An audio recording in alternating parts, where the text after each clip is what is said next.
everyone, and welcome to my sewing room. My name is Rosemary, and this is Enchanting Rosemary Sewing and Embroidery.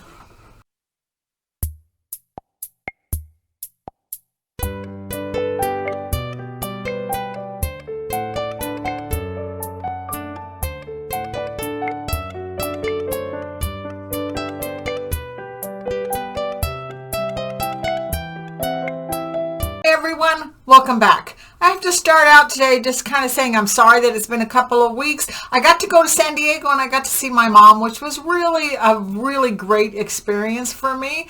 But I'm back and I'm ready to finish this jacket up. And I want to show you what I've done. I went ahead and I pieced the sleeves the same way, except for I didn't put all the in-between stitches on it. I just thought maybe that might be just a little bit too much. And then I finished the back piece. So I've got that piece, and then my front piece just fell on the floor, but you've seen those already. So I think what I want to do today is I want to be able to go over here and go to my serger and just serge every single piece of these so the edges are finished. I've read the pattern through, and the pattern basically tells you to construct the jacket and then put the bias binding on it. It doesn't tell you what to do with the lining on the inside and the outside, and I don't want those raw edges in there, so that's why I've decided to go ahead and serge the whole thing and then construct it. I did also want to, before I switch the camera and move over to the other sewing machine, is to just kind of mention a little bit. I'm not one of those people who says a lot of stuff about like and subscribe, but I would really appreciate it if you enjoy my videos to go ahead and like and subscribe. I also wanted to let you know that I have a Facebook page that you could go to, that I put a lot of the things I make on my Facebook page, so you can see not only some of my garments but also some of my dolls. So that's also called Enchanting Rosemary on Facebook, so go ahead and take a look at that. And I also have an Instagram. Being my age and all that kind of stuff, all that stuff kind of gets whoop right off from my head, but I'm trying a little bit, so you can see some of my dolls on Instagram as well. So let's go ahead and switch over to the other sewing machine, and then we're going to go ahead and serge this, and then we're going to look at the pattern and figure out what we have to do next. Okay, so I haven't done a video in a while on my serger, but this is my Pfaff. It's called the Admire Air 7000. I really love this machine a whole lot. It's got a computerized screen on the front of it, which makes it very, very easy to use. Tells you where to put your needles. It resets the speed and the differential and the stitch length for you automatically, and you can come in here and change digitally the tensions really easily. It's just a really nice little machine. If you push this part right here, here's all your different threads, and once you choose the thread you want, the threading that you want, it tells you what needles need to be in there, and it even gives you a little information about what pieces you're going to use.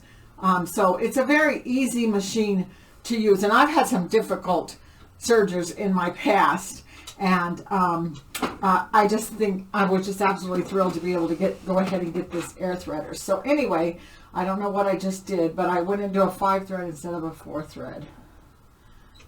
So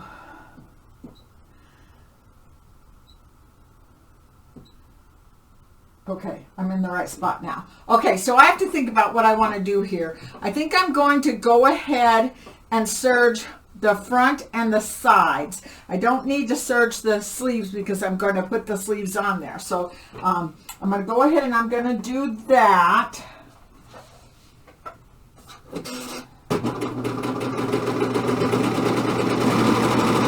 Another thing I really like about this serger is very quiet.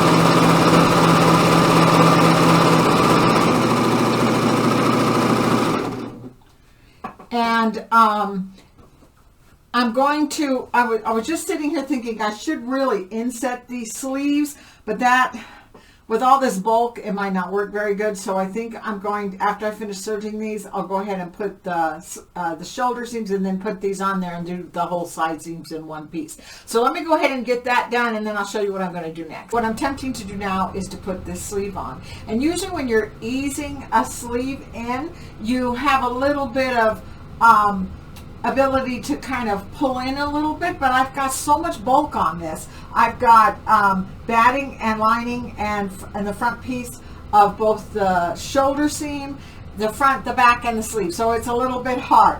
And you know, we all have those people in our lives that are our mentors. My grandmother on my mom's side was a major person in my life that taught me about sewing, and so did my mother. But another person in my life was my friend Peggy. When I worked for SewPro Sewing and Vacuum in San Diego for 14 years, Peggy taught me so much about more like tailoring than just basic sewing. And I see her face when I'm trying to put a sleeve in.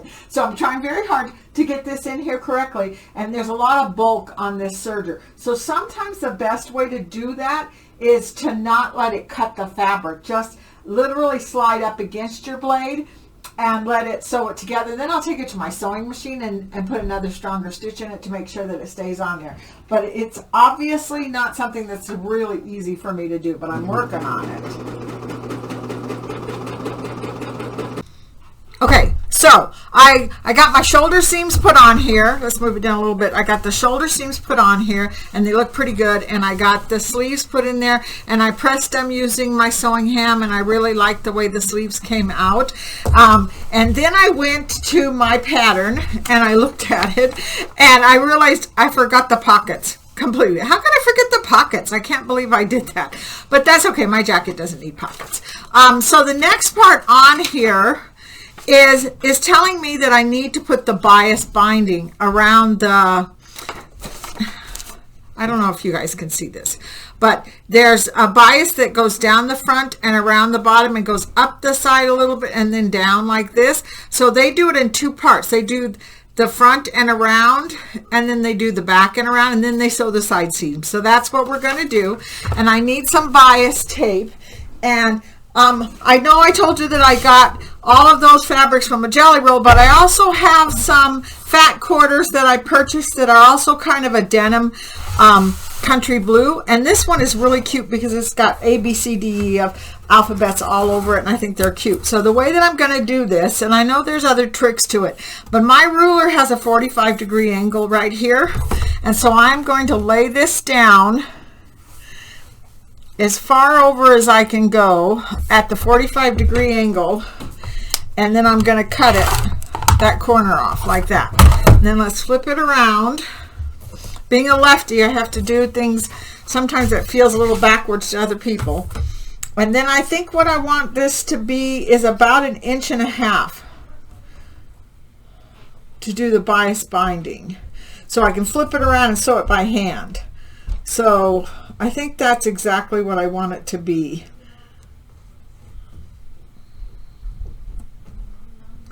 I'm going to do 2 inches. You guys are laughing at me. But sometimes you got to think about this a little bit. Okay, so 2 inches, and then we're going to cut that at a 45-degree angle, and then we're going to cut this one, and then I have to sew them all together on a long strip, just like as if I was doing the binding on a quilt. So I'm going to go ahead and do that, and then I'm going to put that on my jacket. Okay, so as you can see, it's another day. I have a different outfit on. I have been working on this jacket. I've been doing a little bit of hand sewing all the way around the edges. I did change the bias binding after I showed you how to cut it and everything. I didn't like the color on the jacket. These are more lighter blues, and this is more denim blue, the one I had cut out before, so I didn't like it, so I cut another one. But then since they're fat quarters and not yardage, there really wasn't enough to go all the way around the back and then do the neckline. So I'm still going to use that little alphabet fabric around the neckline, and then we're going to see how it goes. So I wanted to show you a little bit about what I'm going to do with this. I've sewn this together and made a long bias strip out of it by sewing at an angle, a 45-degree angle, and connecting them. And it is a 2-inch wide strip. And then what I'm doing is I'm taking it and I'm folding it in half, so it's an inch wide. I'm sewing it on the front side of the jacket like this, and this is what I've done all the way around the bottom edges of the jacket, right around the neckline like this, and I'm going in about 1/4 of an inch from the edge of the neckline, and I'm sewing that all the way around. So I'm going to go ahead and do that.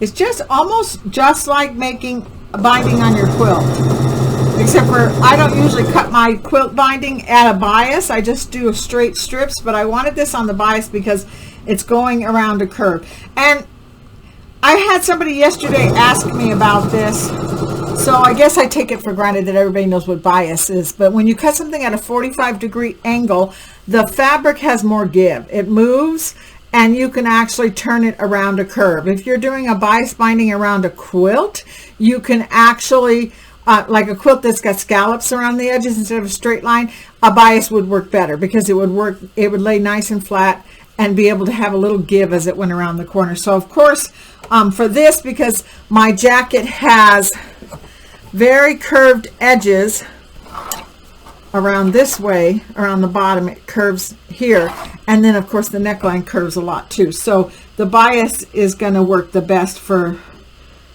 the neckline. So I'm going to keep going around the edges here.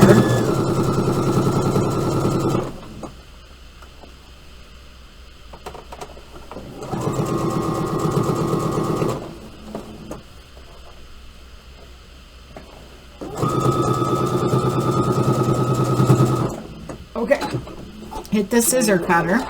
There we go. So now that I've got this sewn all the way around, then all I have to do is take this and flip it to the wrong side and hand stitch it. And I have a lot of people who tell me, oh, hand stitching, oh my gosh, that's a lot of work.